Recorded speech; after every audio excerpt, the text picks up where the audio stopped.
Hi, nostalgic home cooks. Today I'm in the kitchen making quick and easy French crepes. These quick and easy crepes are delicately thin, soft, and golden brown, light and airy with just a hint of sweetness. This classic French recipe is perfect for filling with anything from chocolate and bananas to a savory filling like ham and cheese. This recipe is simple and satisfying. These crepes are the perfect way to start your morning or a simple light dinner rolled with your favorite savory filling and served with a simple side salad. So let's get into the kitchen. This is how I make quick and easy classic French crepes.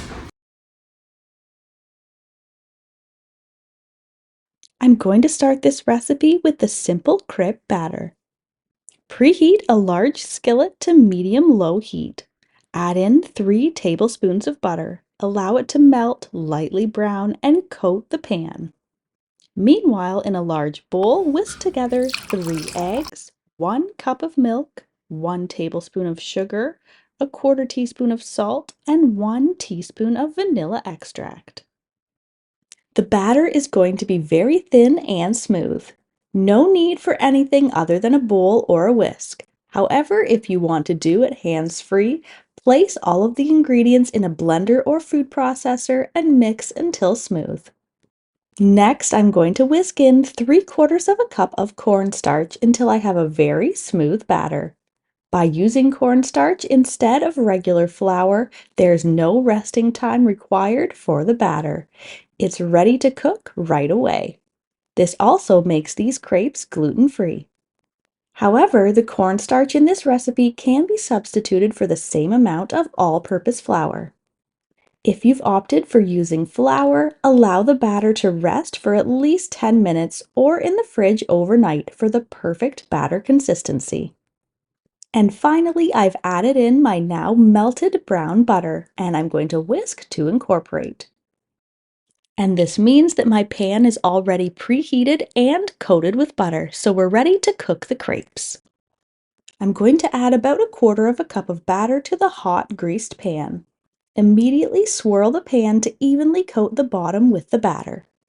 The amount of batter that you're going to need is going to depend on the size of your pan.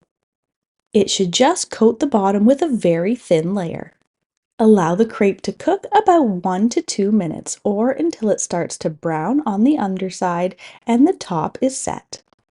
Gently flip to the other side and cook 1 minute more or until lightly browned. Remove to a platter and continue to cook the rest of the batter. For a super simple treat, an easy way to serve crepes is just by spreading them with some preserves. Fold the crepe into quarters and then maybe a little dusting of icing sugar. If you're looking for a more substantial and decadent crepe with a more Parisian flair, spread a generous helping of Nutella and fill with sliced bananas. And of course, a little dusting of icing sugar. This makes a perfect treat or dessert. If you have a little extra time, whip up some cream and make a super simple fruit sauce. I'm using a fresh blueberry sauce today. If you'd also like to make this sauce, I'll leave a link in the description box below. And to make this dreamy crepe dessert, I'm going to fill it with the fresh whipped cream and layer on the bright fruit sauce. These crepes have a lovely light and soft texture. Unlike thick pancakes or waffles, they're delicate and thin, making them a perfect treat when you're craving something indulgent but not too heavy. They are truly a blank canvas for flavor and can be filled simply or as decadently as you'd like. Savory combinations like ham, cheese, and eggs make them a delicious meal. The options are endless, making them the perfect dish for any time of day. Enjoy! If you're a fan of deliciously simple vintage recipes and old-fashioned skills, then you'll want to check out this next video. Thanks for stopping by.